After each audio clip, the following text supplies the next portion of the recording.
Okay, well, welcome everyone. We're going to go ahead and we'll get started because we have an absolutely wonderful conversation planned for you today. So the Center for Health, Work and Environment and the Center for Bioethics and Humanities at the University of Colorado Anschutz Medical Campus are so excited that you are all here joining us today. This is the first of this series for 2023 in our Ethics and Future of Work webinar series. Today, our series will be covering fair chance hiring from ethics to implementation. As I said, we have a wonderful group of panelists lined up for you today, and we're really excited to get into this conversation. My name is Madison Crapo, and I will be serving in the chat for you all for any technical difficulties that you're having today, and helping to launch a few polls that we have during this webinar. So we'll go over a few housekeeping remarks, and then we will dive right in. Okay, so today's webinar is in webinar format. So as you might have seen, you are all, as a participant, you're kept on mute throughout the duration of this presentation. So if you have any anecdotes that you'd like to add, we encourage you to add those in the chat function. As you can see, we've already started typing where you're joining us from today. So please use that chat function throughout this webinar. You can also use it if you have any technical difficulties. Me and my colleague will both be in the chat answering any technical difficulties or anything like that related to the webinar. However, if you have a question more related to the topic or something related that you want to ask our panelists today, please use the Q&A box on the control panel of your screen. In the Q&A box, this is a little bit easier for our panelists to see those questions, and you can also like the questions in the Q&A box, and the more likes that a question gets, the higher up it goes in the Q&A, and we can just kind of see who would like certain questions answered. We also have closed captioning available for this webinar, so you can turn on the closed captioning for this webinar in the control panel of your screen as well.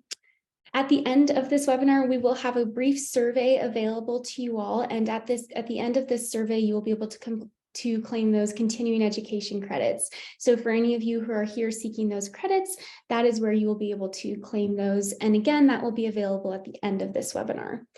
We also will be recording this webinar today, and that recording will be available to you all on YouTube after the webinar. So make sure to check your email that you signed up for with this webinar, and that link will be available in your email at the end of today, sometime tomorrow. So without further ado, I would like to introduce today's moderator, Dr. Matt Winia. Thank you so much, Madison. And I just want to add my thanks to Madison and to Lee Newman and Mike Van Dyke at the Center for Health, Work and Environment, as well as the whole team here at the Center for Bioethics and Humanities, Malia Himber, David Weil, and a crew that we have here that help us pull these all together. This has been one of the most productive working relationships we've formed, this one between our two centers to explore issues around ethics and the future of work. Started during the pandemic, of course, when ethical issues in the workplace became incredibly salient to so many people. And I'm so pleased that we're able to continue going as, with a little luck, our pandemic experience is starting to wind down. So very pleased today to have the opportunity to speak with Candace Borges-White and Harris Rollinger about the issue of ethics and fair chance hiring and moving from some of the ethical considerations to how to put those into practice in the real world. And I'm going to start with Harris. Harris is the Senior Program Manager for Opportunity Talent at KH Distributors. It's an organic food distribution company that is also a certified B Corporation. And I've asked each of them to actually introduce themselves. So that was a very brief snippet of what you're about, Harris, but I think I would love to hear, how did you get into this field? And then we will turn to Candace and put her on the same kind of spot. Yeah, Matt, thank you all so much for having me here. Really excited. This is actually the beginning of my second week working at KH Distributors, so I am brand new. Candace and I were laughing beforehand, the question that you were asking, to talk about, how did we get here on this career path? If you had told me when I graduated from college that this is what I'd be doing, I wouldn't have believed it. I graduated with a psychology degree from Clark University, got my master's in public administration, And I've spent my life working at the intersection of, I'd say, social impact, entrepreneurship, and community building. And that's taken me from Boston, Massachusetts, where I'm born and raised, go Red Sox, to here in Denver. And so I used to work for Combined Jewish Philanthropies in Boston. Then I started working for Centura Health. So I went from, Jewish community building to a Catholic Adventist hospital system, left that to go start a nonprofit called Entrepreneurship for All, which helps underestimated entrepreneurs start small businesses in geographically underestimated areas. And so, and that's really where I fell in love with fair chance hiring and working with folks who have a criminal background. And the reason for that is that I was running this accelerator program for aspiring entrepreneurs, and they ranged from folks who had tech businesses to a cake baking business, right? And a number of the entrepreneurs that I started working with were individuals with criminal records, and they were forced to start a business because they couldn't get hired anywhere. And it didn't make sense to me. Some of the people I worked with were some of the smartest, most passionate, hardworking individuals. They were qualified, they had certificates, they had degrees, and they would tell me these stories of how they'd get so far along in the job application process, and then they would be denied employment, and so they were forced to start their own businesses. And for me, I'm a generalist. I'm issue agnostic, I guess I would say, in that I'm not. I wish it was so easy for me to be like, I'm the housing program officer, right? Like I live and breathe housing, but that's just not me. And when I see, injustice or when I see inequity, I tend to just kind of dive in and learn more. And so I was running this program. E4All got exposed to the challenges that folks with criminal records were facing, and then I got a phone call from the Attorney General's office asking to launch the Colorado Fair Chance Hiring Initiative, which I did for 2 years, where we were training employers in how to implement fair chance hiring practices and matching them with nonprofits like Second Chance Center, where Candace works, to provide access to an employee pipeline. And for me, what I see, the reason that I love this work is I get to work with people who I like to call it fair chance hiring rather than second chance hiring, because a lot of people that we work with were never even given a first chance. Some people with criminal records that you work with are some of the most inspiring individuals who we often say if we were all judged by our worst mistake, especially ones that we committed when we were 18, 19, 20, or 21, and even later in life, right? Most of us would end up with a criminal record, right? And so I get to work with people who are overlooked, who want to, bust their butt, work hard, and are just looking for a chance. And when we're talking about workforce shortages and helping companies live out their values, I feel like fair chance hiring really sits at that beautiful intersection. And that's where I feel like my life's calling is I want to help companies live out their values, get companies to practice a bit more conscious capitalism. And also, I really believe that one of the best ways to make an impact on someone's life is to help them secure employment. And I get to do all of those things through this work. So that's how I fell in love with it. And with KHE, we're going to be launching an opportunity talent program starting with fair chance hiring. We've got 16 distribution centers across the country and 7,500 employees. So I've got a big project ahead of me, but really excited and just appreciate you all having me here. Wonderful. I will say, by the way, I appreciate your care and compassionate use of language. I think it shouldn't go unnoticed that you're referring to these as underestimated and individuals and communities rather than some of the language we often use, and I frequently use myself around vulnerability or under-resourced, and I think underestimated is a word we should probably use more often. I appreciate that. Yeah, I think that there's no group like folks with criminal records. You're talking about 1 in 3 Americans have a criminal record. This is a population that is definitely underestimated. Some of the smartest people I've ever met are currently behind bars, and some of the most hardworking. So definitely underestimated. This actually came up in a pre-conversation with Candace because I'll just take this on myself. I think there is within me a sense that people coming out of the criminal justice system are looking for sort of ground level, entry level jobs, and that's not, it turns out, the truth. Many of the folks coming out of the criminal justice enterprise, if that's the right word, are people with skills, talent, experience, etc. And in that regard, maybe Candace, let's ask you to do the same. Tell us, your life story in capsule. How did you get into this arena? Well, thank you. And thank you for having me today to talk about this really important issue. So to talk about how I landed here, I have to unfortunately reflect on one of the most challenging, if not the most challenging day of my life. Approximately 7 years ago, I was released after a 90-day sentence in our federal system. I was put on a bus with a 2-hour notice on a Greyhound bus in my sweats that I purchased from commissary, no cell phone, and nothing more than my ID. And I was put on a bus out of Phoenix back to the Denver metro area where I am a native. And I was told that I needed to report within 2 hours of my arrival to a halfway house here in the Denver metro area, not located anywhere near the Greyhound train station I was dropped off at. My family didn't know where I was. No one knew I was coming back on that particular day. After riding the bus all night, I landed downtown and didn't know the public transit system well here, and arrived after running several miles, arrived with only a few minutes before I was considered AWOL at a community correction facility, where I was told to go directly to a room where there was about 25 men that had arrived the same day, and I was the only female. And the first thing that the director of that facility said when he walked in is that the system is set up for you to fail.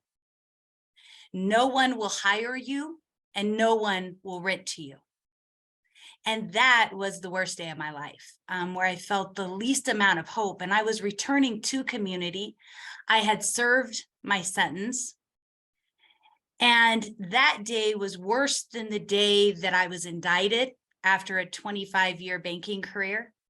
It was worse than the day that I felt I had to plea to avoid unreasonable financial stress on my family.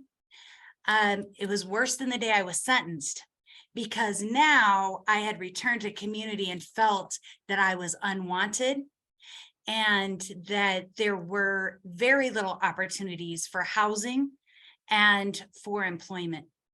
And so I have had a fire in my belly to do whatever I can to change that over the last 7 years. And I am an individual that comes from privilege. Because when I walk in a room, people say, oh, I never would have expected, being a white female, that you would even have a record. So I get past a lot of the barriers that the individuals that we serve here at Second Chance Center never even get the opportunity to get past. I have a college education. I had the opportunity to develop an extensive network of individuals who knew me before my conviction and believed in me.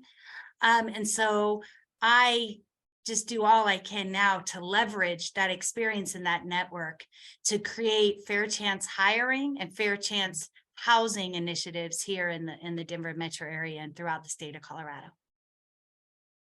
So thank you. And thank you for your willingness to just be open sharing part of your life. I wonder, Harris, would you mind sort of kicking off the meat of the program here by telling us what your approach would be to an employer who, hasn't maybe given a lot of thought to this issue, as I imagine most have not. What would be the sort of values that you might call out in this, and what would be the pragmatic considerations? And I realize those kind of mesh together sometimes, but this is about ethics and fair chance hiring. So I'd love to hear your reflections on the values that underlie some of the work that you're trying to do. Yeah, absolutely. So for my time working on the Colorado Fair Chance Hiring Initiative, I tend to put employers in 3 different boxes. And in working with organizations like Second Chance Center and Candace, a lot of us talk about kind of our interactions with employers. So I want to start there, and then I can kind of talk to you about how we present it. So box one is the like, hell yes, sign me up. You don't need to say much, right, to get these employers on board. And the things that they typically have in common, I'd say they're very values driven. Maybe they're very conscious leaders, strong organizational culture. And it also varies on the size of the company, right? So like for smaller companies where the CEO is also the head of HR, right, you can move pretty fast and there isn't as much internal bureaucracy, right? So that's kind of bucket one, which is very values driven, very values aligned. They understand why it's the right thing to do, right? And you can also give them the business case, but that's not necessarily their motivating factor, right? Bucket two is I'm interested, but I'm not your early adopter, right? This is where a book like Untapped Talent by Jeff Korzenik tends to win folks over. And a lot of the concerns from employers around in this box, I tend to say are around compliance and legality, right? Like, oh, wait, what happens if I hire somebody and they're going to kill somebody at work or they're going to commit a crime? Like, how is this going to work? And that's when I really go in on the business case, right? That's when I talk about 1 in 3 Americans have a criminal record. And for larger companies that have a diversity, equity, and inclusion strategy, one of the things that my friend Ken Oliver says often, and he's the head of the Checker Foundation, he did about 26 years behind bars, including 6 in solitary confinement. He's an unbelievable individual. And companies that talk about diversity, equity, and inclusion, Ken likes to say, you can't have an inclusion strategy if you're excluding 1/3 of the American workforce, right? So that tends to open people's eyes, right? You're talking about 70 million Americans, right? And so that's a big selling point. I also talk a lot about the work opportunity tax credit, which while it can be a pain to file from a business case perspective, you're talking about $2,400 in cost savings per employee, and money talks, right? Bottom line talks. So that's box two. We also talk about the reduced turnover rates. We talk about increased retention. We talk about living out your company's values. That's box two. And then box three is an area where I try not to spend, or used to not spend, any of my time, which is the hell no, under no circumstances are you going to get me to change my mind. Will I ever hire anybody? And yeah, maybe like, a handful of those employers move to box two over time through education, right? And maybe like mass adoption, but most of them won't, right? So I try and focus on, this in the middle of the bell-shaped curve. I try to leave this alone.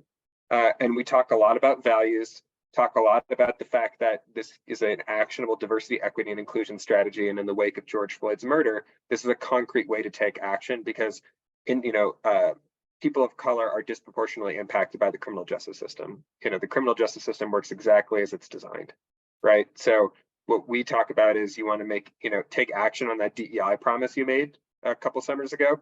This is a way to do it. You want to save money? This is a way to do it. You want to do the right thing? This is the way to do it. So we talk a lot about that. And then if I really need to get to somebody and they're like, I can't do this, then I say, well, if you're discriminating against folks with criminal records, you are actually breaking the law because they're protected under Title VII and Title IX. So discriminating against someone based on their record is against the law. And if it's documented anywhere that that's a reason that you're not hiring somebody, it's a walking lawsuit. So that's when we tend to see a higher rate of adoption. Or yeah, I'm guessing either adoption or sort of faux adoption, right? I'm picturing someone who would say, well, of course, I would never make that the explicit reason, but we are going to do mandatory background checks. And once we learn that someone has a criminal record, we can always find a reason. Exactly. And Candace, I'm sure, sees this a lot too, which is, there are a lot of companies out there making big promises around this, but it's really tough to see who's actually doing this and who's not, right? So there are companies out there like JP Morgan Chase that say that 10% of their new hires are now fair chance. That's awesome. How do we know that that's the case, right? And there are, other coalitions and things like that. So holding companies to their word, right, is really important, and making sure that they're putting plans into action, and then they're not just saying that they're a fair chance employer, but genuinely doing it. And that's where organizations like Second Chance Center come into play, because the work that they do is absolutely invaluable. Colorado's recidivism rate after 3 years is, I think, 54%. Without organizations like Second Chance Center, it'd be even higher. So when you're doing fair chance hiring, we talk a lot about the importance of working with community partners like SCC, and I'm sure Candace can talk a bit more about that from the way that they approach employers and kind of take them from the concept to what implementation actually looks like. Yeah. So let's turn to Candace for that same question then. And actually, maybe while we're doing that, let's put up the poll question, our first poll question, because we're talking sort of hypothetically about employers in these different boxes. I'd love to know within the audience today, which obviously is not a random selection of individuals from organizations around the country. But I wonder if we could get people to answer this question, and then as soon as we have, a fair number of responses, we'll post the results. And Candace, I want you to give me the same kind of response. You're talking now to an organization that's in the no or not sure category of this poll question. What would you start with? How would you sort of frame your conversation? Well, especially pre-COVID, before we were facing unprecedented workforce shortages, I used to approach every employer in the first bucket that Harris so eloquently described. And it was from this perspective of, 90% of individuals that are currently incarcerated are coming home. They're coming back to our communities. They're going to be your neighbor. I would also talk about the economic impact of our mass incarceration to our communities, the cost to house someone. I mean, the estimate is $80 billion a year is spent on housing and incarcerating individuals in jails and prisons. And I would try to pull on people's heartstrings. I would try to humanize, the individuals that we represent and serve. And I'll tell you what, I've completely shifted from that approach because too many employers, in my opinion, fall into that bucket. Many more are compelled by the bottom line. And so I now have ROI discussions. I ask about how many jobs employers are having to forego because they don't have the workforce to meet the needs. Mm-hmm. I talk about sales, I talk about attrition, I talk about the cost to onboard and train someone. I talk about the cost of upskilling and reskilling talent. And I literally put a pen to paper and help people understand by not accessing over 75 million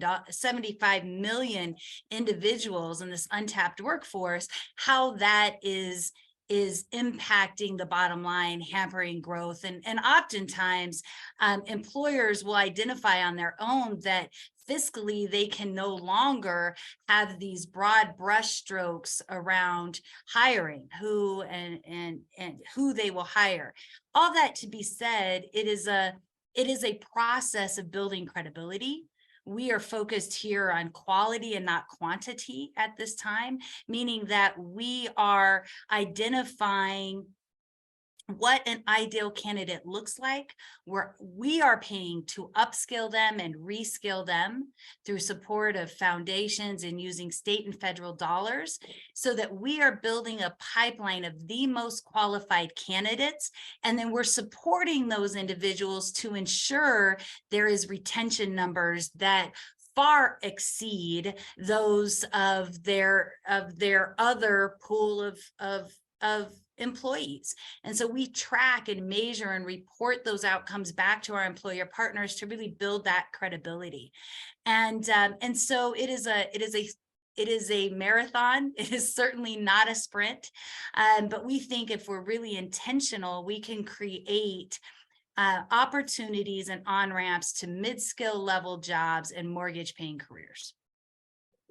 You mentioned attrition and retention, and I'm wondering, that's intriguing, of course, because at least in healthcare, we are often told how expensive it is to rehire a position after losing someone. I assume there's a similar cost in many other fields where, the ramp up time for someone who's just starting in a new organization, even a very highly skilled person, can take some time before they, achieve sort of real value for the organization. And then if 6 months or a year later they're gone, or back in prison, worse yet, that would be a terrible loss.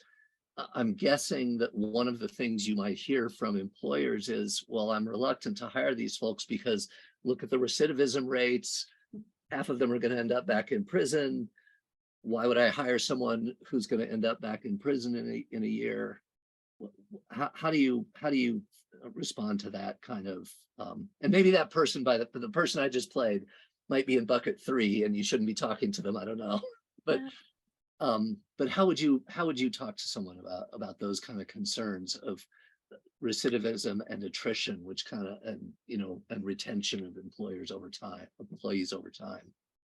Well, just to speak from a Second Chance Center perspective, we know that individuals that are actively engaged in our programming, meaning they have care management support, mentoring, employment retention support, access to mental health and substance use support, the recidivism rate drops to below 10%. And this has been consistent for us going on 8 years.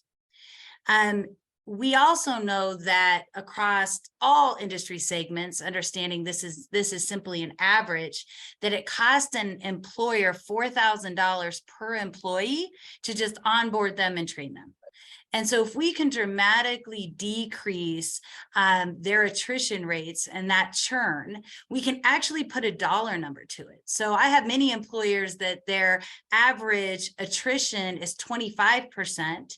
And I can show that through our programming, we have retention rates significantly higher than that. And we can reduce that by 15%. Based on the number of employees they have. I mean, you take a company the size of Harris's company that he's implementing these programs around, and you say, hey, if we could reduce churn by 15%, and we can easily help them understand the impact fiscally to their organization of implementing fair chance hiring practices. And there's many more statistics to support the economic benefit to employers of fair chance hiring. I just want to make sure I understood you correctly. So is it the case that in your program, at least, attrition among these fair chance hires is actually lower than attrition among the normal employee who's not being hired? Is that right? We see nationally for what Harris and I would probably refer to as kind of tier 1, tier 2 employment, right? That kind of right now job to that kind of next level job with opportunities for growth. We see attrition rates at almost 25% nationally, and it reduces to 11% nationally for those with a criminal background, and it reduces to below 5% for those that are supported by reentry organizations such as Second Chance Center. And I'm not talking overall recidivism, I'm talking just retention beyond 6 months in that role. To give you another idea, we run apprenticeship readiness programming. And this opens up doors and opportunities for individuals to enter into employer-sponsored registered apprenticeship programs. Registered apprenticeship programs across the country see attrition rates in a 4-year program of 50%.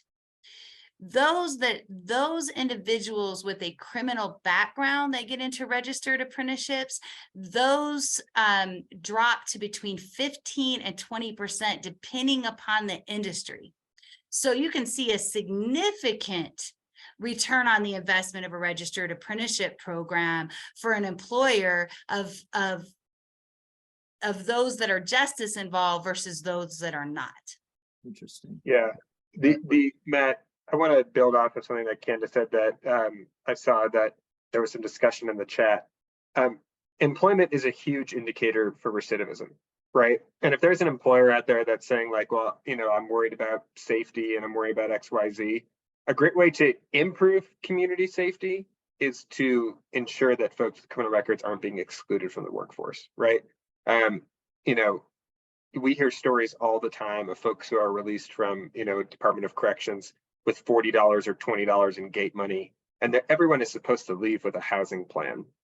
That's not really what happens, right? A lot of folks end up unhoused. And so for a lot of these jobs, right? You know, Candace talked about the, you know, like the tier 1, tier 2, we talk about the ABC model, which is, sorry, excuse me, my dog just kicked me. What we talk about is the ABC model, which is things like a job, a better job, and then a career. And so that for us is what we're really looking for. Sorry, my dog is just being, excuse me for 1 second. Candace, can you jump in here for a sec? Absolutely, absolutely. So So we are, I think it's really important to point out to those listening that individuals that are returning to our communities not only oftentimes do not have a housing plan, they don't even have vital documents to work. And unless they're supported by reentry organizations such as Second Chance Center, those hurdles can become overwhelming and difficult for individuals to overcome. Without vital documents, without a housing plan, how does someone, in our mind, they're not even at the point in their journey where they're employable, right? And so what we do is we work really close with our clients to ensure stability before we start making those recommendations. And we develop employment plans in partnership with our clients to, one, gain experience, build a network, have a strong referral, and then look at upskilling, reskilling, and next skilling to a career opportunity with growth. And so if employer partners are engaged with us on the front end of that, oftentimes they then receive the benefit of having somebody that not just joins their organization, maybe in one of the most difficult positions to fill, but then is supported so that they can grow within that organization. Yeah, and sorry about that. I have a very anxious dog. So what I was saying, and couldn't agree more with Candace, right, is for these ABC jobs, right? A lot, when we look at fair chance hiring, a lot of employers think that they're, you know, doing God's work or doing good work just by hiring somebody for an entry-level job, right? And that's what we call a job, right? And we don't want anybody to get stuck there. And a lot of folks do, because most employers aren't investing in upward growth and credentialing for their employees, right? And what we know based on the MIT livable wage calculator, which I encourage everybody to look at, which is that if you take Denver, for example, if you're one adult with 0 children, a living wage is $20. There's 2 adults in a home with 1 child and 1 adult is working, that individual has to make $38 an hour, right? Most folks coming out of the justice system get stuck between 14 and 20, right?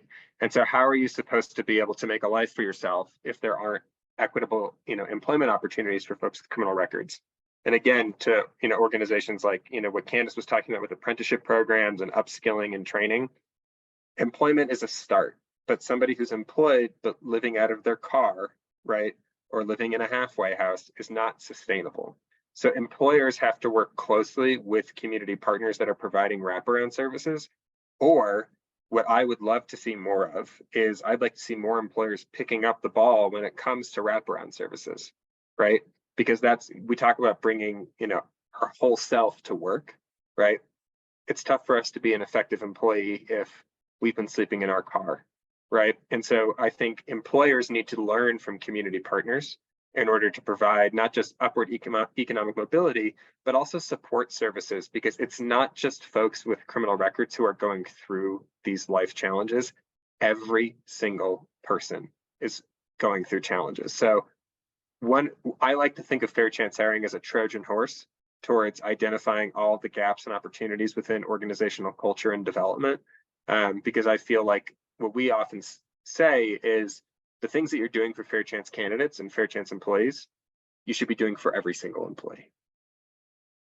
Yeah, Lee Newman just posted to the chat what was running through my mind as well, because I really appreciate, Harris, that you wrap back around to the ways in which thinking about fair chance hiring for people formerly incarcerated actually might create a better work environment for everyone.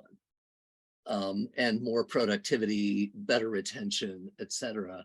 Because I have to say, I was starting to think, gosh, this sounds like it's actually a lot of work for an employer to put together a program that includes all these wraparound services and entails, a partnership with an organization like Second Chance Center, which, by the way, there may not be one in your community. I mean, we have people from all over the country and around the world online here. They may not even know that if there is such an organization, that organization may already be swamped or overwhelmed or underfunded or all the things that, social service nonprofits are. So I was starting to wonder about, so what is the obligation? What's the moral obligation of an employer to get into these wraparound services, which, by the way, sounds very familiar to those of us in healthcare, because we have come to realize that there are all these social determinants of health, right? Whether you have a job, access to transportation, ability to exercise, safe neighborhoods, all these things are predictors of health outcomes. Mm-hmm. And hospitals and health systems are sometimes often being asked to try and address these things. And one response from the hospitals is, gosh, that sounds a little outside my bailiwick. I'm trying to provide medical services here, and that's hard enough. And now you're asking me also to provide transportation and, et cetera. How do you think about that from an employer standpoint? Where does the sort of obligation, the moral responsibility lie as an employer who's trying to make a widget or, serve a clientele to also fix the community around them? So that's a really good question. And I think that really depends on your perspective of what role businesses play in community and society, right? So, I think that small business owners and, employers have an opportunity to be community builders and community leaders. So what is the moral obligation? If it feels like it's too much work for you, my guess is that you probably have high turnover at your company, right? Because the moral obligation is like, yeah, this is the right thing to do for sure. But the business case will win out every single time, right? If you're a small business owner and you're losing employees every 6 months and you keep having to go out, that's taking you away from your core business, strategy, accounting, reaching new customers, working with supply chain, whatever it is, right?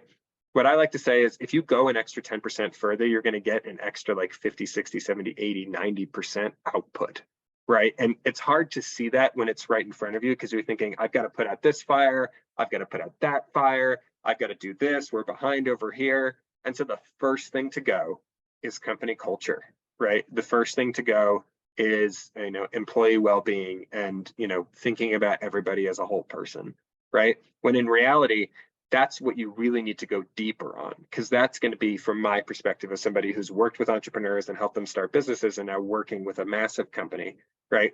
That's where I see those win the day, right? Whether it's during COVID or during a workforce shortage, it's the ones that take care of their employees and go just that little bit further that feels, pardon my French, like a pain in the ass, right? Actually is your biggest benefit in the long run. And I saw Candace nodding her head there because I feel like we're in alignment here. This reflects, I think, back on how Candace started, actually, which is some of the conversations she's having with employers have switched from the moral case back to, hey, look, this just makes sense. In a tight labor market where there's a lot of turnover, a lot of churn, I can reduce your churn by 15%. Here's what that's worth to you. Yeah, absolutely. And increase sales and increase efficiency in a lot of businesses. One of the case studies that I use is a 3-year study that was done at Dave's Killer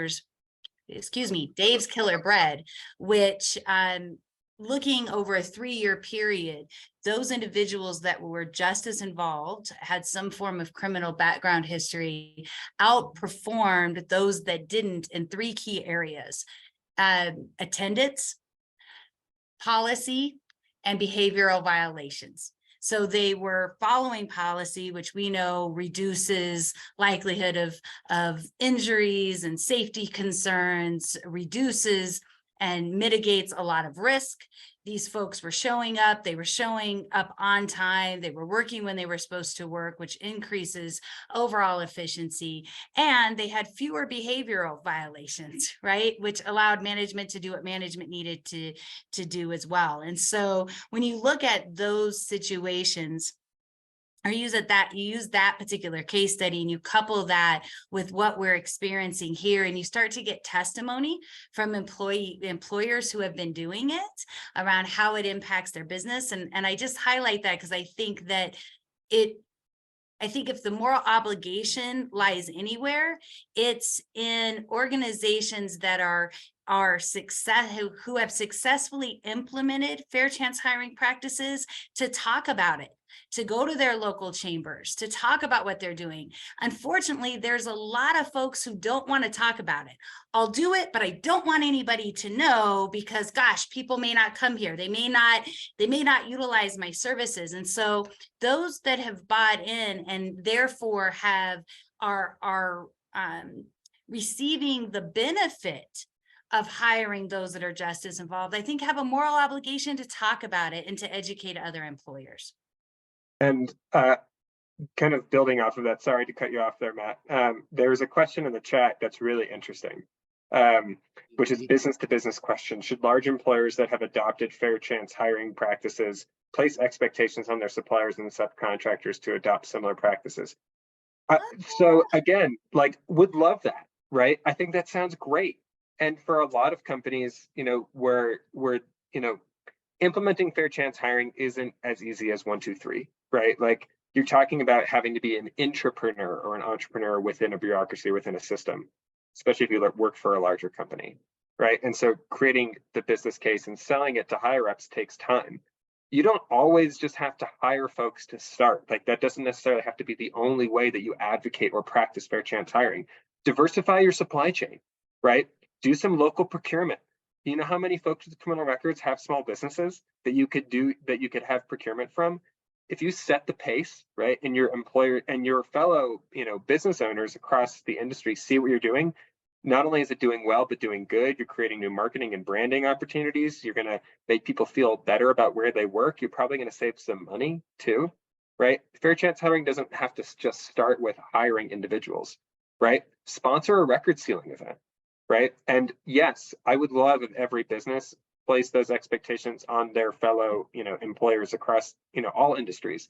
We're not there yet, right? That's not where we are. And I think rather than, poo-pooing folks who aren't, use it as an opportunity to educate them, right?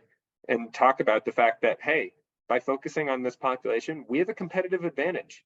If you're not seriously looking at these candidates, we'll take a look at every single resume that comes through the door, and we'll find qualified people that you're overlooking, right? So I do think that businesses that are doing this well have an obligation to share stories and try and push this further.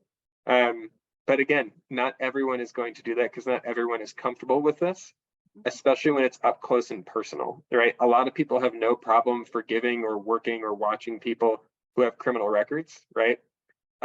If anybody has ever bought a pair of Air Jordans or anything from the Jordan brand of Nike, the president of Jordan brands at Nike killed somebody when he was a teenager, Larry Miller, right? He talks about fair chance hiring all the time. None of us have any problem, buying, Jordan brand.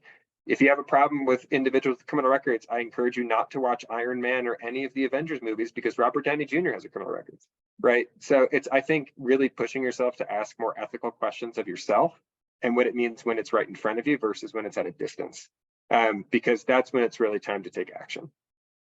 And Matt, if I can just add, when we talk about, how we move this forward, I think there's an obligation as well to advocate for ordinances, for instance, to, city ordinances and other things to include justice involved individuals. And so I'd like to just share really quickly a model that we have here in Denver that is extremely effective. One is when developing workforce programming, the first place I go is to talk to trade organizations, the labor unions, etc. But without the support and without some advocacy, you know, a lot of the work that we're doing will stop there. In Denver, as part of our development, our Department of Economic Development and Opportunity, there is a Denver construction career program. And there is an ordinance that requires on all city and county of Denver construction jobs that a percentage of that workforce is from a targeted demographic. And there's only 5 targeted demographics, of which one is justice involved. And when they first started moving this ordinance forward, justice involved people were not included in that. And so we had to get out and advocate for justice involved individuals to be part of this targeted demographic. Furthermore, we didn't stop there. We said, for contractors, general contractors, subcontractors to earn the city and county of Denver contracts, 25% of the workforce had to be in employer-sponsored registered apprenticeship programs. So we weren't just getting people into these general labor jobs, we were giving them the opportunity to get into registered apprenticeship programs where in 4 years, the average base salary is $77,000 a year. Those are the mortgage-paying careers we're talking about. And so without these public-private partnerships and really teeth in city ordinances that require, incentivize, and require employers to get on these sites to consider justice-involved individuals, you know, we oftentimes won't see movement in certain industries and in certain opportunities for those that are justice involved. You know, I think we're moving now towards the sort of pragmatic implementation issues, and I would love in that context to put up the next poll question. Madison, if you can put the next poll question up while we talk a little bit about the talking the game versus actually doing. And so the question, I think it's no, I don't see it. Oh, there it is. Sorry, I got a couple screens going here.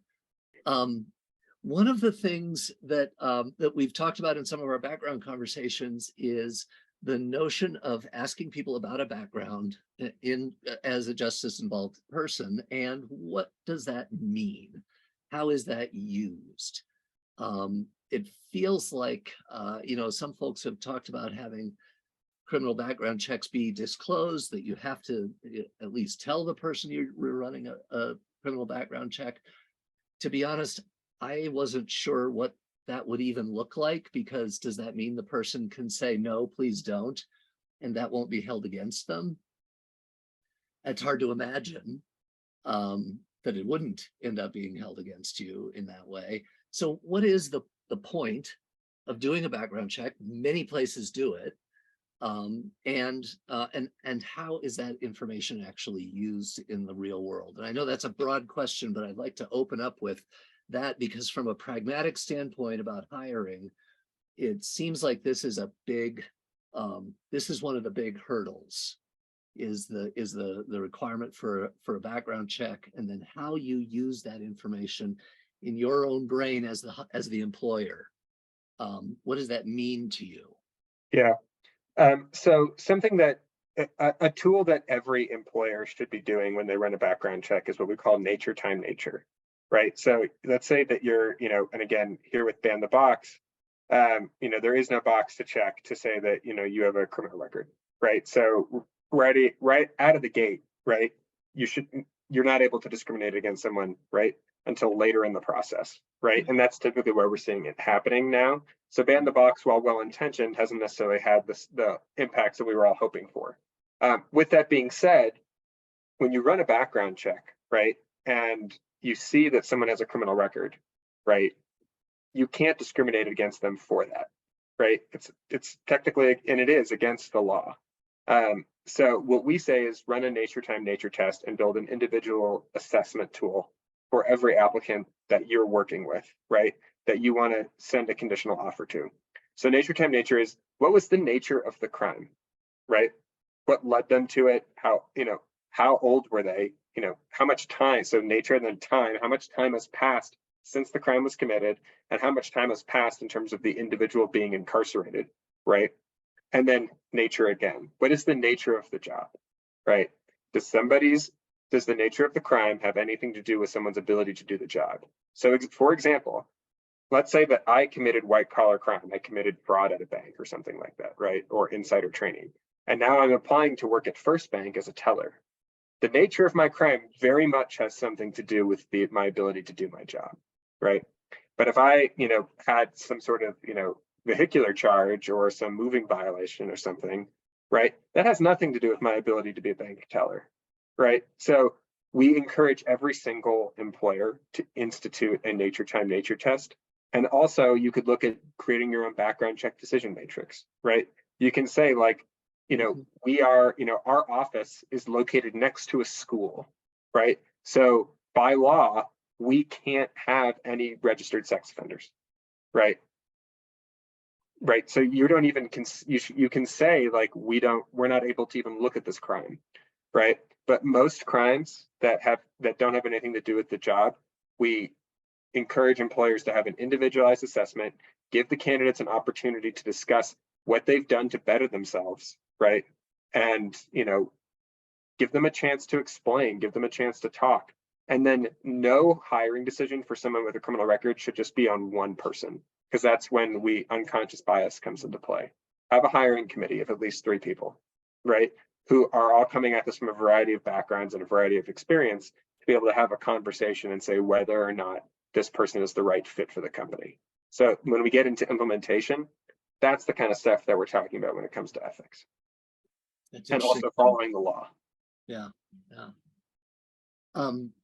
So Candace, can you build on that at all? In one of our pre-conversations, you told an interesting story about construction worker hiring at the airport versus in a site downtown. I'm still thinking about that.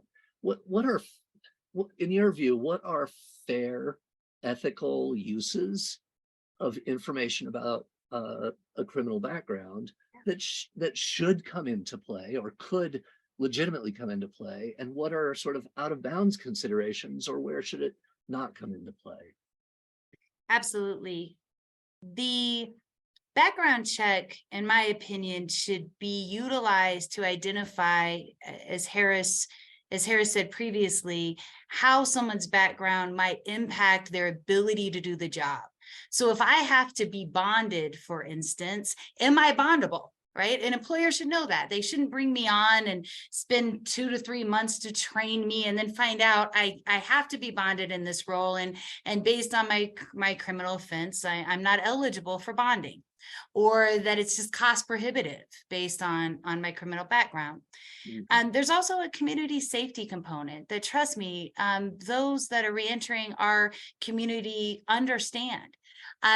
Where we get in trouble is to make these very generalized assumptions or decisions based on someone's background. So as an example, we have a apprenticeship readiness program that leads to registered apprenticeship opportunities in the construction trades.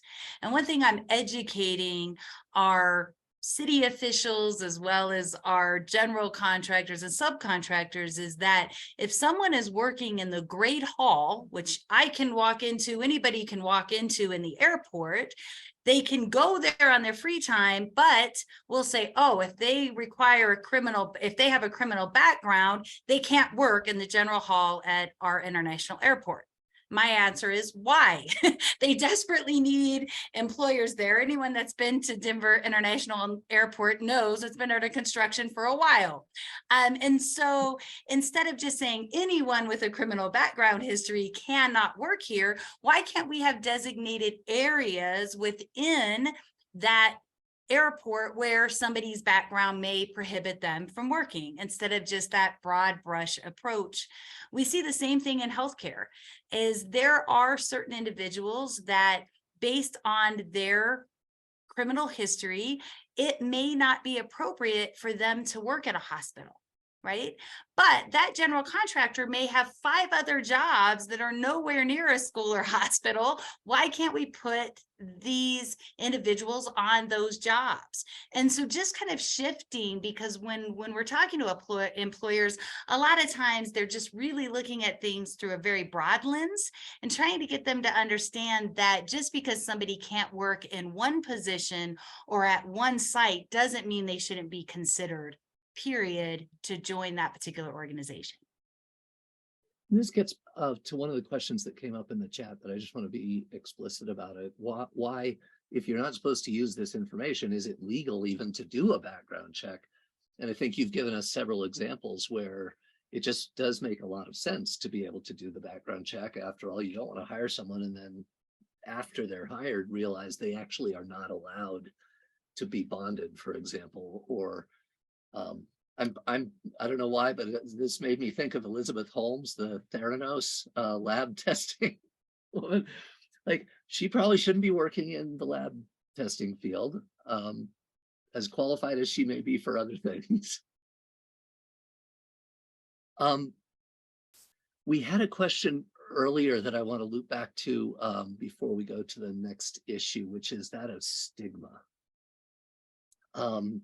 And the question is an interesting one. It's from Lily Tenney here at CU. She's asking about the stigma associated with being in a work environment and potentially being the only one with a criminal background. And they, people may or may not know about that, but is there sort of more success in terms of attrition and retention when you have more than just a small program, but in fact, it's a component of your hiring process and you develop sort of a community of people within your work environment who can support each other? Yeah, I thought that was a very thoughtful question. it is. So I'll start with what not to do, right? Okay. So if we have any Office fans on the call, there's an episode of The Office where an employee is outed as having a criminal record, right? And they are immediately treated differently, right? And it ends with people, it starts with people finding out during the day, and by the end of the day, the guy quits, right? That's what we don't do, right? It's nobody's business but the individual themselves of whether or not they want to share whether or not they have a criminal background. It's entirely up to them. A hiring manager or the CEO or whoever, it's not their responsibility, nor should they be sharing anybody's background without their permission. Now, starting a fair chance hiring program and saying as an employer that we're going to be doing this, and if you have questions, we're going to host a town hall or a Q&A or anything like that, absolutely. But when you come to work, right, nobody should really know whether or not somebody has been justice involved unless they choose to share that themselves. So the stigma that an individual can feel is if it's widely known, and that's not a situation that anybody should be in, right? There are things about my past, and I'm sure there's things about all of our past that we prefer to keep to ourselves, right? Because none of us want to be defined by our worst mistake or by any one thing, right? So in terms of stigma, it should be like, employee, John started today. John did 10 years, and today's his first day. Let's welcome John, right? Like that is the exact opposite of how it should go. We talk about lowering the barrier and not the bar. John should be treated the same way, right? And nobody should know unless he chooses to say something. If I could just jump in and add to that. I think for employers that are interested in implementing fair chance hiring, it is really critical that there is training for supervisors and managers to, one, reduce fear and stigma around individuals with a criminal background, so that they understand how to have what oftentimes are feared to be difficult conversations when they really don't need to be. And so that they understand some of the barriers that Harris mentioned that we want to remove or reduce so that individuals can remain employed once they're hired. I placed a young man at a pallet company here in Colorado a couple of years ago.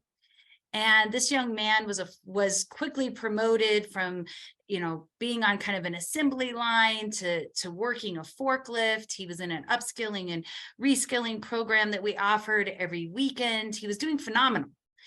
And his parole officer showed up with an armed marshal on the site and called him over, and the line supervisor or the manager wasn't aware that this individual was justice involved.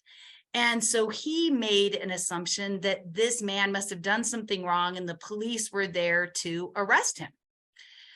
The police asked him to lean against the car.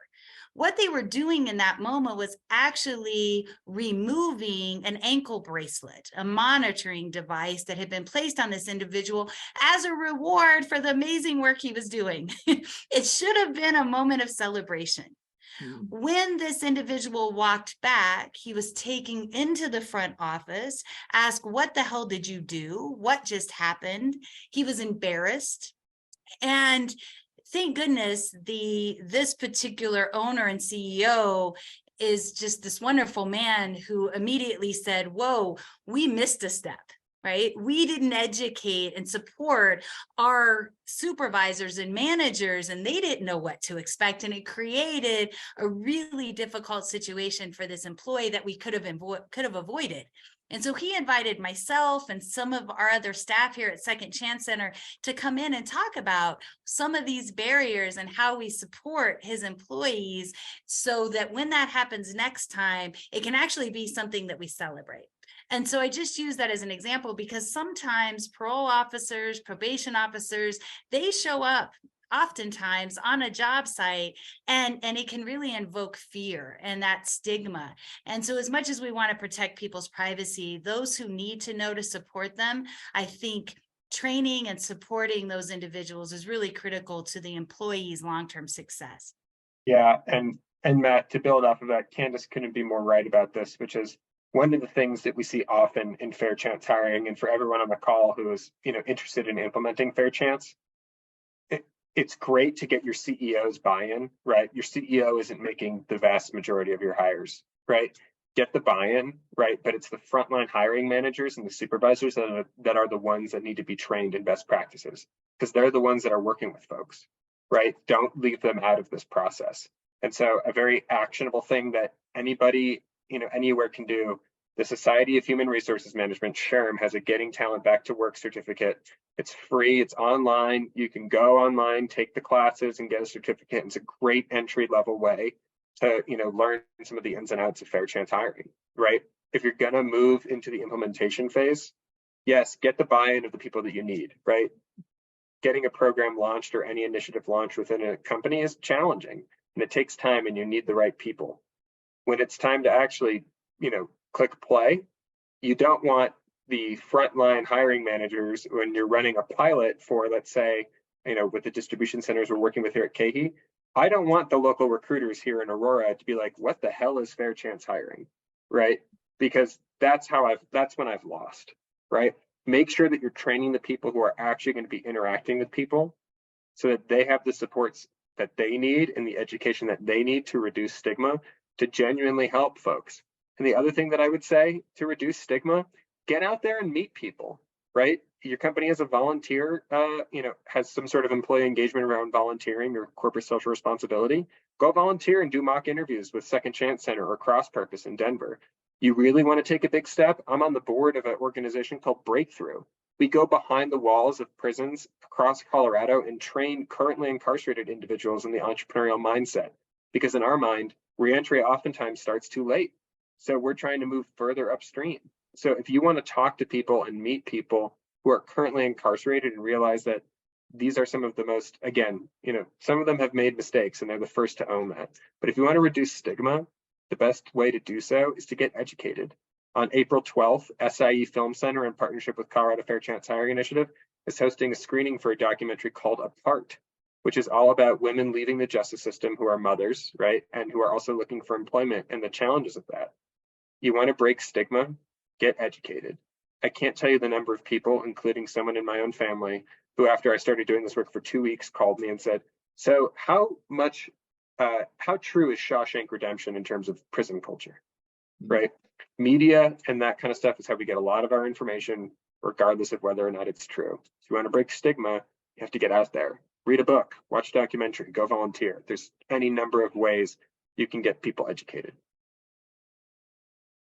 I do realize that we have about 20 minutes left, and I want to make sure if there are folks who want to put questions into the chat or the Q&A, please to do so now. And in the meantime, we do have a couple there that I would like to ask you about. One is, and it loops a little bit back to our previous conversation about sort of the nature of the job and the nature of the incarcerated person, formerly incarcerated person's activities that led them to being incarcerated. What are the sort of success stories or barriers that come up in trying to place people into human services jobs, childcare, healthcare, education, the sort of hands-on people, touching people kind of jobs? Have those been harder for you to crack? And is there a pathway there? Yeah. So there is currently, I think Candace maybe knows better than me, but there is legislation around licensing right now that is being looked at to open more pathways for folks with criminal records, right? And again, when we think about nature, somebody with a sexual assault conviction or any sort of, sexual violence should not be able to get a massage license, right? Being alone in a room with somebody, the nature of the crime very much has something to do with someone's ability to do that job, right? But in instances where it doesn't, they should be able to.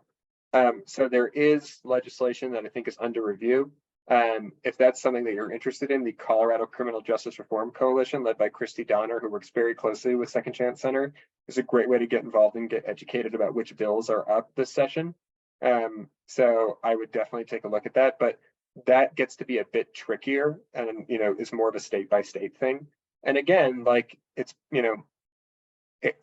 working with legislators and getting them to change their minds and do this stuff takes time, right? So I would love to see some licensing barriers come down for folks with criminal records while knowing that it's going to be a step-by-step process.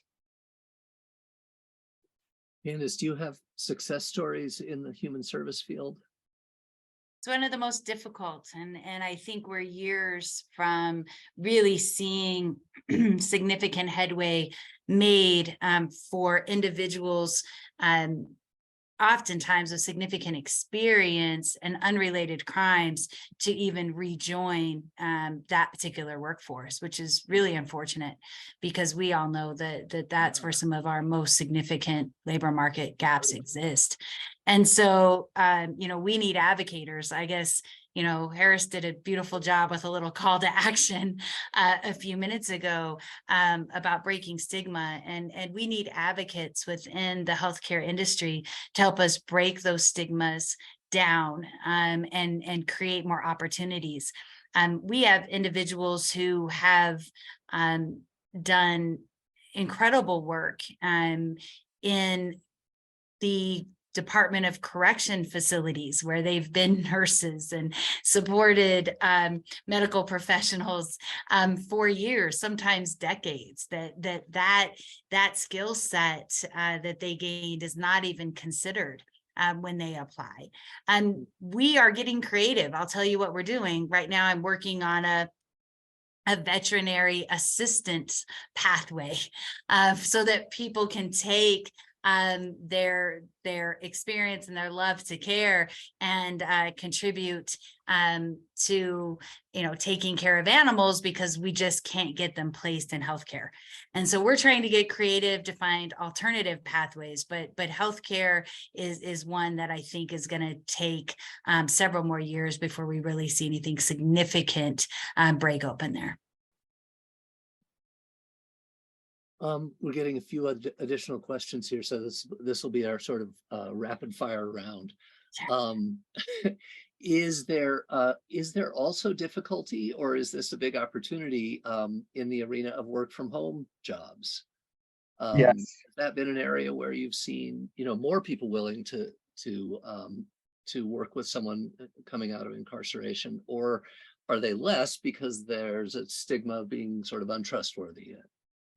So this is going to be somewhat quick. The answer is yes, but it's more challenging than you'd think because there aren't digital literacy courses really behind the walls, right? So working from home requires people to be able to use a computer or a cell phone.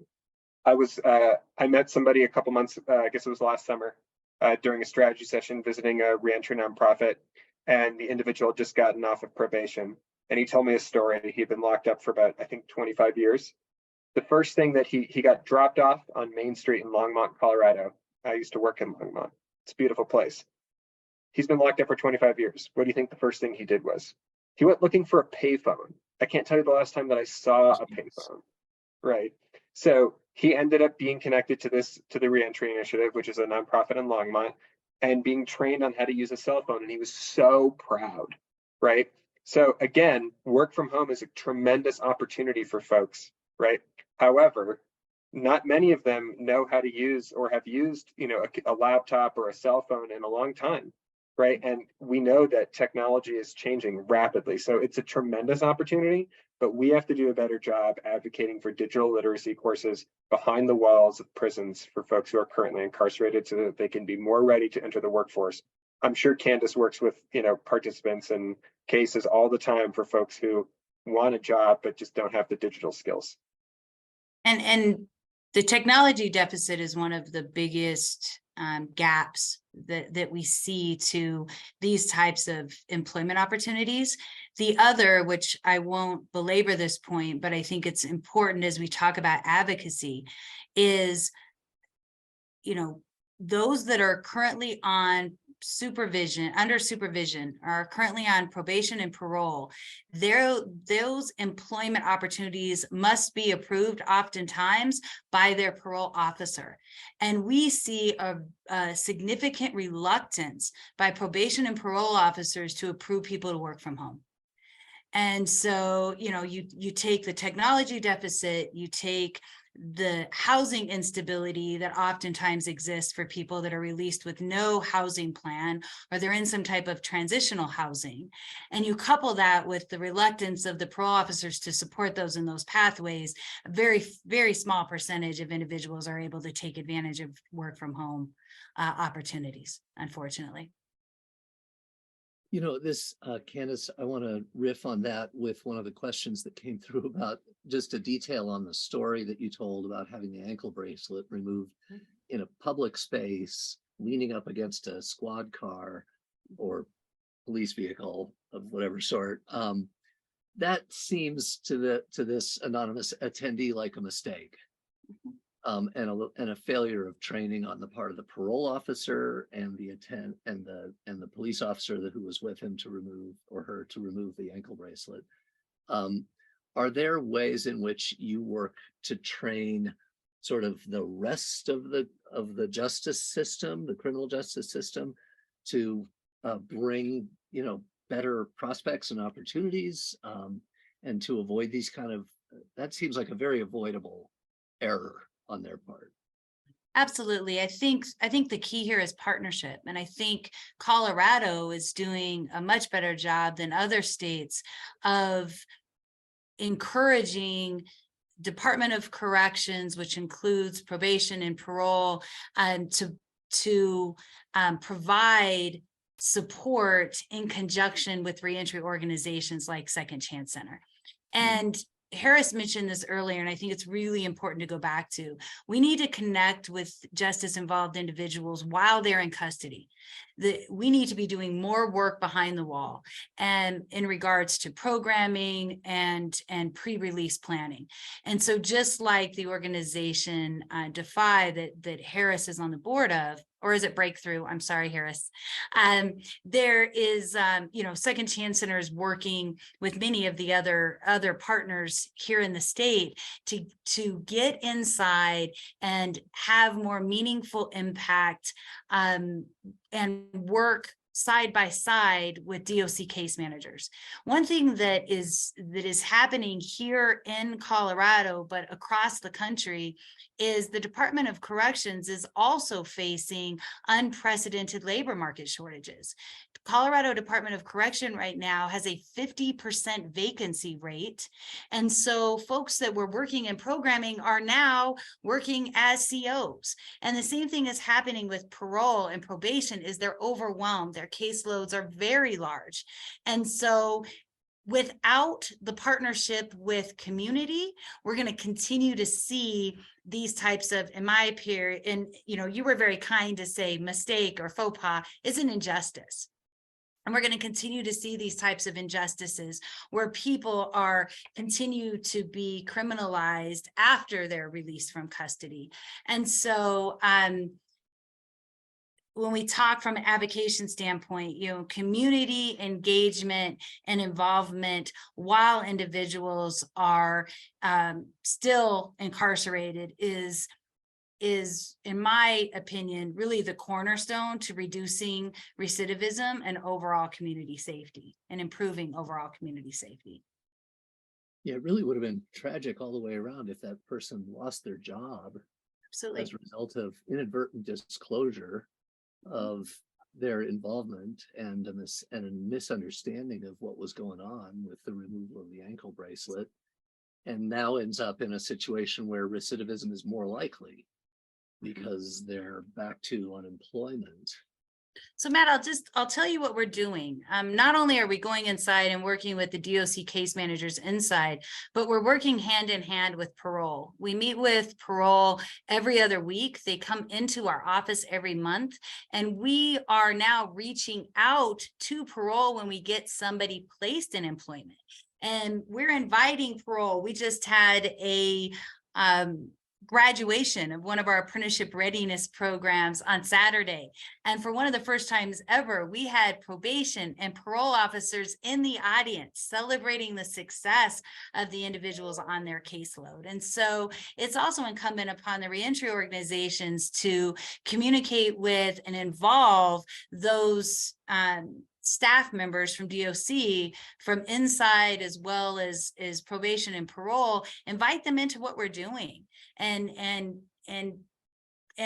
develop those partnerships. I think in too many places and for too long, reentry organizations weren't seen as partners of community corrections, parole, probation, and we're working hard to change that. We're going to do a lightning round now because we've got a bunch of questions and we won't have time probably to do real justice to most of them.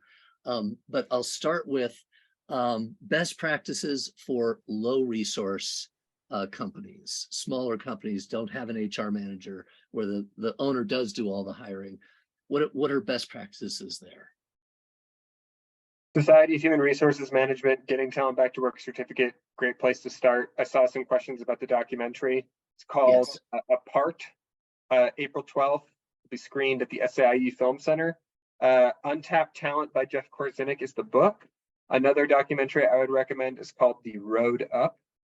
So The Road Up and Apart are the documentaries, and Untapped Talent by Jeff Korzenik. Another place that I would look is Checker, the background check company with a second headquarters here in Denver, has released a playbook on fair chance hiring. There are tons of free playbooks available for companies to get started with fair chance. Okay. There was a question in the chat about expunging the record of someone who pleads guilty.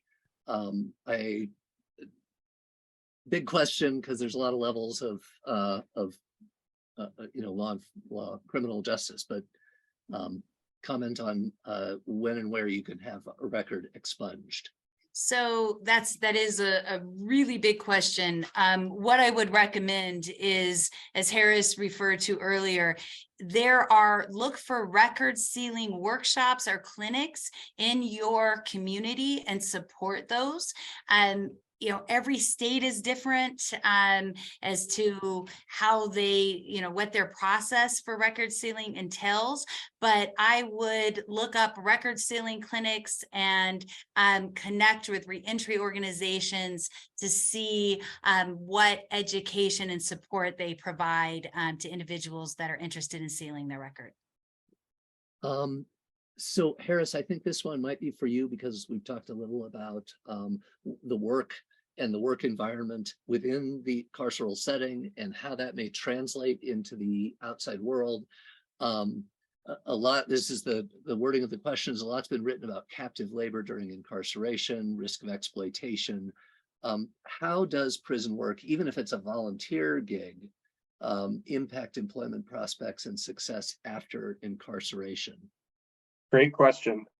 So first and foremost, so Colorado Correctional Industries is the business behind the walls. And so pushing correctional industries across the country to have relevant jobs and job training behind the walls is really important. In Colorado, if you ever went to any sort of government building or to CU Boulder, all of the furniture was manufactured by folks behind the walls, right? And they put a stop to that. And there are some jobs behind the walls that do prepare you to, with skills for jobs post-release. And there are some that have absolutely nothing to do with anything, like caring for white buffalo is a job with behind the walls of CDOC. Not really transferable skills. Mm-hmm. So what I would say is we have an obligation as citizens. Prison labor is almost always going to be a thing. We have an obligation to push these correctional industries across the country to pay a living wage, pay a minimum wage at least, rather than 60 cents a day, which is what a lot of folks are being paid, if not less. And we have an obligation to try and advocate for, relevant job training behind the walls for prison labor, because it's not necessarily going to go anywhere. I think my perspective is that what we can do is we can advocate for folks to be paid a living wage and advocate for jobs behind the walls that have relevant, transferable skills, so that when they do leave, that their resume isn't blank and it's able to explain the gap and they have job training. Short of that, I don't necessarily see prison labor being abolished anytime soon. And would that be a good idea? That depends who you ask. I'm not going to say one way or the other. Just because that's not my job. But what I will tell you is that there are ways to do it where it's not exploitive, right? Right. And right now, this is a population that at every turn is being exploited for everything they've got. Mm-hmm. So I do think that there are ways to do it. I would rather see an investment in wraparound services and trauma-informed care than I would see more investment in something like that. So that's just my own personal perspective, not the company that I work for. Yeah, I guess, as someone with not a lot of background in this, with no background in this, it feels like you do not want to encourage exploitative work. And you do want people to be being productive and learning new skills. And all of that comes from having, stuff to do. It feels like the worst thing you could do to someone would be put them in prison and then not give them anything to do while they're there. I think something that, we would certainly like to see at Second Chance Center is for individuals to have the opportunity for upskilling and reskilling, as well as participation in registered apprenticeship programs prior to release, and the opportunity for individuals to earn a reasonable wage, and for those wages to be set aside and available to them upon release. And we think that is really critical, especially with the number of individuals that are being released homeless in our state. And the other critical component that we're trying to just take be a very small part of the solution is for organizations like Second Chance Center to be able to build, own and operate permanent supportive housing and workforce housing, where we can provide on-site wraparound services to clients upon release. And so we've developed a model called Live, Learn, Earn, where individuals are trained inside. And when they're released to a second chance center, workforce development, affordable housing, where they can continue in their registered apprenticeship programs, have the safety and security of being housed. And not only that, they've got on-site supportive services. So picture this, someone is trained in prison, they come out, they're already connected to employers, they're connected to union careers and registered apprenticeships, and they are living in an apartment next door to a third-year apprentice, and they go downstairs on Wednesday nights for math tutoring, and they carpool to work. You could see why would somebody be in a situation where they have to reoffend if they can come out to those and earn those types of opportunities. Right. We are at 1:27, so we still have a few questions that we're not going to get to. We will email those out to you and see if we can get answers to folks for the couple of questions we didn't get to. I really want to thank both of you. This has been incredibly helpful and stimulating, and I hope it's been helpful and stimulating to our audience as well. Madison, do you have last words? Yes, thank you. I think we wanted to wrap up today just with a brief success story that Candace shared from Second Chance Center. So I'm going to share that really quickly. And Candace, if you wanted to just give a brief overview just about this. So the picture you see is Dwayne Jordan Walls.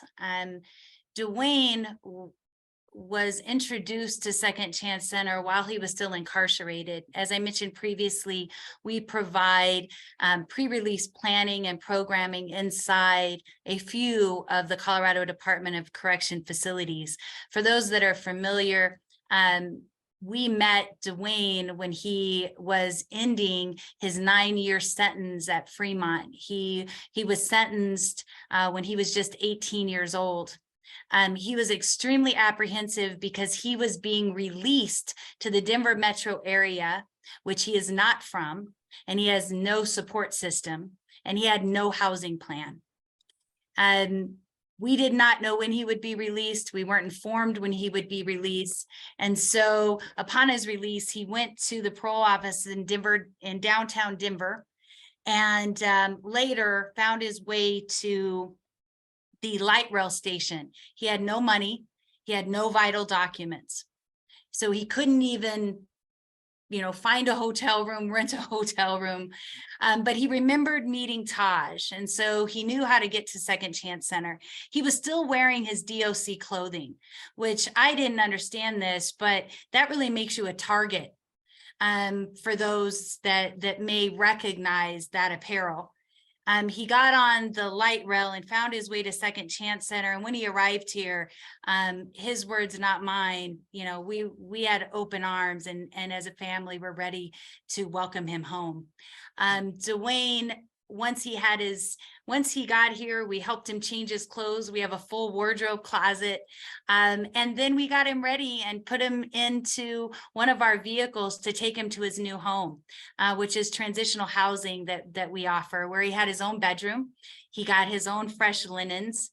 And then he came up to Second Chance Center each day as we developed his treatment plan. He participated in mentoring, mental health, and substance use support. Once he had his vital documents, we found that right now job for him. And then once he was stable, we enrolled him into our apprenticeship readiness program for the construction trades, which he graduated. He had an industry recognized certificate from North American Builders Trades Union.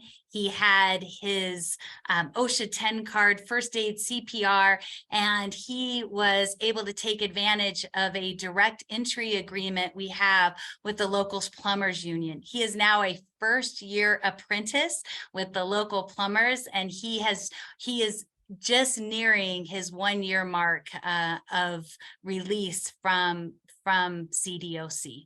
And I've got a little something here where Dwayne describes what Second Chance Center meant to him.